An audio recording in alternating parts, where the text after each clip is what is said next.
Ini untuk semua aspek. Saya berikan ijazah amalan dari guru-guru kami juga untuk semua aspek. Jadi kalau ilmu insya Allah meningkat lebih kuat, kalau bisnis, kalau bekerja itu lebih lancar dan dilindungi oleh Allah, ya berkah. Kalau di birokrasi, di kedudukan, di apapun, itu pun diangkat oleh Allah dengan cara yang baik dan terhormat. Ya, karirnya di semua aspek. Satu sholat amalannya. Nah, bukan yang biasa. Bukan yang biasa. Kalau bisa jaga yang 40 rakaat. Yang sering saya sampaikan. 17 rakaat sholat fardu. Sudah? 12 rakaat rawatib. 11 rakaat yang tahajud. Jumlahnya 40. Ya. 17 rakaat sholat fardu. Kalau ini wajib. Kalau wajib standar. Ya. Mau kaya, mau tidak, ya sholat 17 rakaat juga. Mau pintar, mau tidak, 17 rakaat juga. Jelas ya? Rumusnya 24, 4, 3, 4. Ya, itu ya, nomor aksesnya. 24, 4, 3, 4. 2 subuh, 4 zuhur, 4 asar, 3 maghrib, 4 isya. Ya, jangan sampai miskol. Kalaupun miskol harus khairayyarah.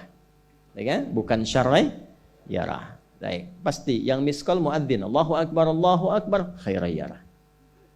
Ya. Baru adzan belum qomat syarrayyarah. Pasti kan? Oke. Teruskan, yang 12 itu hadisnya sahih. Perhatikan baik-baik. Man shalla isnatai asyrata rak'atan fi yaumin wa lailatin. Siapa yang menunaikan salat sunnah 12 rakaat yang mengiringi salat fardunya siang dan malam. Sudah arba'an qabla dhuhri, 4 rakaat sebelum zuhur. 4 rakaat sebelum zuhur. Teknisnya bisa langsung 4 atau 2-2. 2 kemudian salam, 2 rakaat lagi salam. Jelas? Baik. Kemudian arba'an qabla dhuhri, rak'ataini ba'daha, 2 rakaat setelahnya. Setelah zuhur 2 rakaat. 4 tambah 2 berapa? 6. Rak'ataini ba'dal maghrib, 2 rakaat setelah maghrib. 6 tambah 2 8. Rak'ataini ba'dal isya, 2 rakaat setelah isya. 8 tambah 2 10. Rak'ataini qabla al-fajri, 2 rakaat sebelum subuh. 12 ya. Nah, jaga yang 12 ini. Jaga yang 12. Kalau sebelum zuhur tidak memungkinkan 4, misal sebelum zuhur. Karena kasusnya bisa berbeda. Ada Ibnu Umar, Abdullah bin Umar radhiyallahu taala anhuma menemukan kasus berbeda seperti Anda di kantoran waktu singkat saat Ramadan, kan? Dapatnya cuma mungkin 2. Maka ada hadis dari Nabi sallallahu alaihi wasallam, riwayatnya Ibnu Umar. Qala au kama qala hafidtu an Rasulillah sallallahu alaihi wasallam 10 rakaat. Saya hafal dari Nabi 10 rakaat. Kalau tidak sempat sebelum zuhur 4, boleh 2. Nah, dari Ibnu Umar ini sebelum zuhurnya 2 rakaat. Sebelum zuhurnya berapa? 2 rakaat. Jadi kalau bisa 4, kalau tidak memungkinkan berapa? 2. Orang yang terbiasa 4, lalu karena kondisi tertentu dia mengerjakan 2, tetap dicatatkan oleh malaikat 4 jumlahnya. Dari mana dalilnya? Hadis. Idza maridal abdu aw safar kutiba lahu misla ma kana alaihi muqiman sahiha. Kalau seseorang sakit atau bepergian jauh atau dia sedang punya uzur syar'i seperti 2 hal tadi dan tak mampu melakukan amalan rutinnya seperti biasa, maka tetap dituliskan pahalanya sempurna seperti rutin dan mukimnya. Contoh, ibu mohon maaf ya bu ya, mohon maaf. Perempuan dalam keadaan suci, sholat subuhnya berapa rakaat? 2, ya 2 kan nggak mungkin 3 kan? Baik ya, 2 rakaat. Sholat qabliyahnya berapa rakaat? 2 rakaat.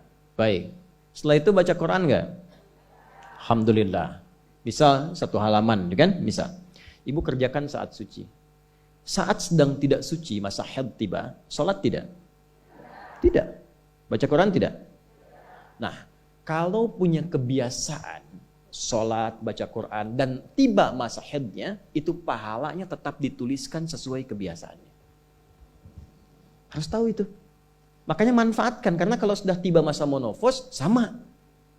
Itu Allah tuh memberikan kemuliaan khusus. Makanya bu, kalau ngaji dengan ustadz-ustadz tertentu, bikin kurikulum ngajinya fikih perempuan aja, gak usah jauh-jauh. Fikih perempuan. Keluarkan, karena banyak pahala mengalir di dalamnya. Ya.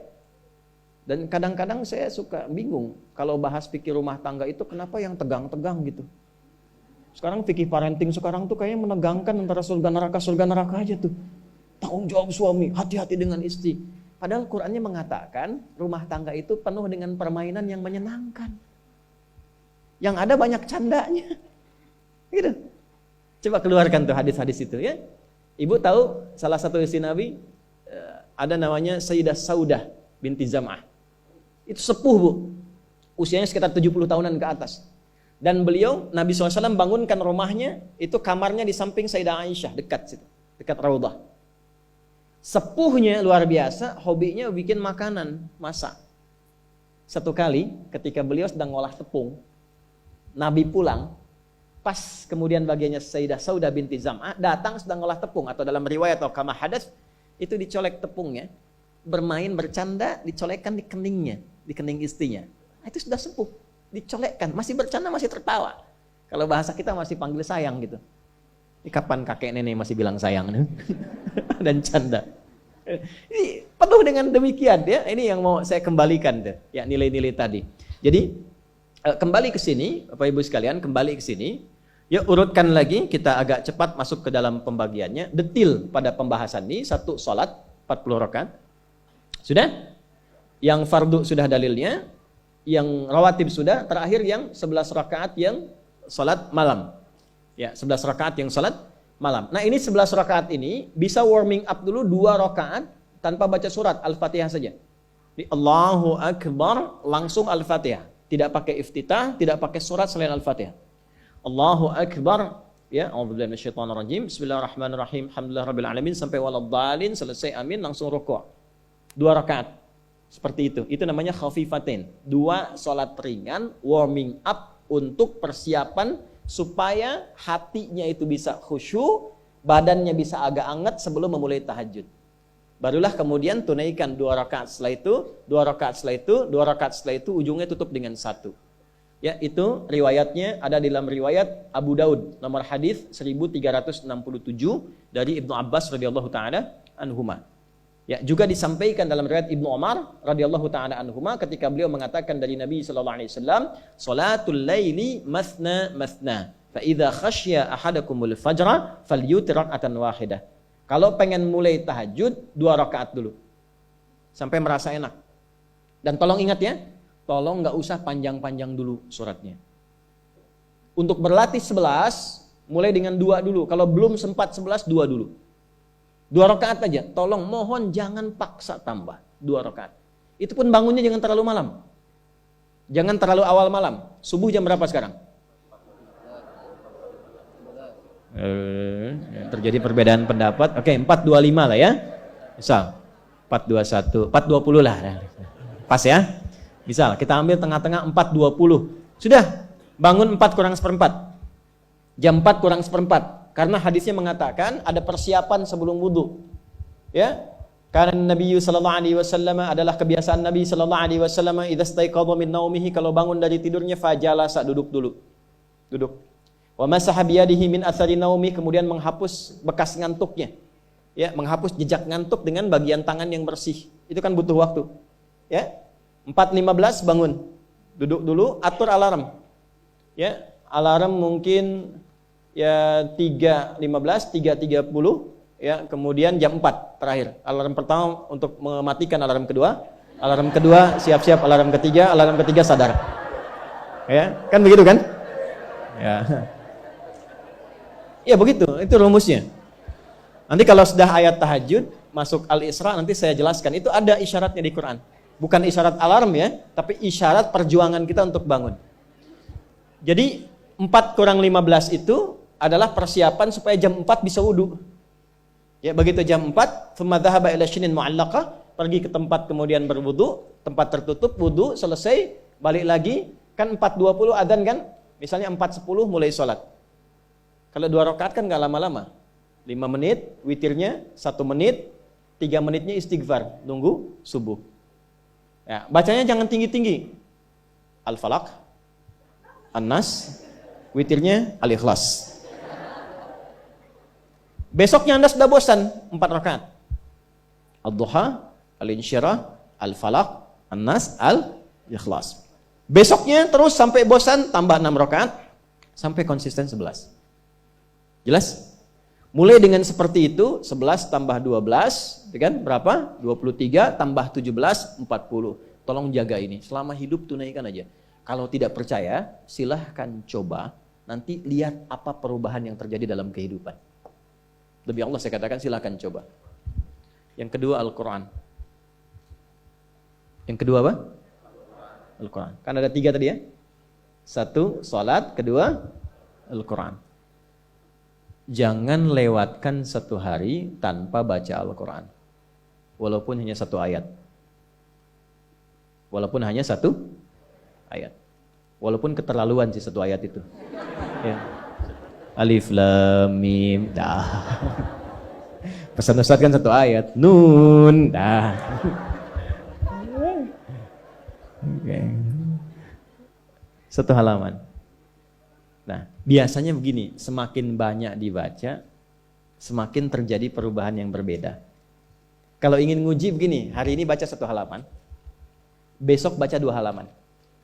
Nanti lihat perubahan yang terjadi antara hari ini dengan besok. Pasti ada pengaruh. Paling minimal, Allah akan jaga keadaan diri kita dari berbagai bentuk kegelisahan. Semua tenang aja. Ada masalah apapun, kasih ketenangan, kasih ketenangan. Dan ketenangan itu paling mudah melahirkan solusi. Jelas? Oke, 2, Al-Quran. 3 kira-kira apa? 3 apa kira-kira?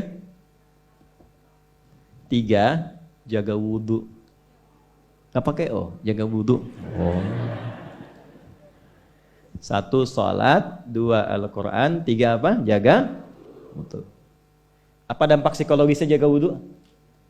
Tidak ingin batal wudhunya. Kalau orang tidak ingin batal, maaf kalau kebanyakan bohong batal tidak? Maksiat? Itu batal maknawi. Makanya orang punya wudhu itu pasti kalau dia selalu jaga wudhunya akan terjaga dalam kebaikan. Karena fungsi wudhu salah satunya mencegah maksiat. Itulah sebabnya setelah wudhu kita doa taubat. Coba selesai wudhu kok taubat? Asyhadu an la ilaha illallah wa asyhadu anna Muhammadan Rasulullah. Kemudian Allahumma ja'alni minat tawwabin. Ya Allah, jadikan aku orang yang selalu tobat, bebas dari maksiat. Itulah rahasia wudhu. Salah satunya menjaga seseorang dari perbuatan maksiat. Ya, tidak bermaksiat, jaga wudhu. Saya itu banyak bercanda dengan keluarga, termasuk anak-anak. Bercanda terus, tapi serius dalam 3 hal. Salat, Quran, dan jangan pernah bermaksiat. Itu kalau anak saya itu pegang, Bu, Pak, ini cerita aja ya. Pegang mushaf nggak benar aja, itu bisa saya lempar dari jauh. Minimal saya teriaki. Pegang mushaf nggak benar, bukan nggak baca. Pegang mushaf, misal mushaf harusnya begini, misalnya dia pegang begini, atau taruh di atas paha, kaki, misalnya apa, itu bisa saya lempar dari jauh. Perbaiki. 3 itu serius. Ya, karena itu adalah sesuatu yang bisa merubah kehidupan kita, dan itu yang paling memuliakan kita dan dimuliakan kita dengan itu. Itu poinnya. Tapi yang lain kita bisa bercanda. Sholat, jangan main-main. Karena itu inti kebahagiaan hidup kita.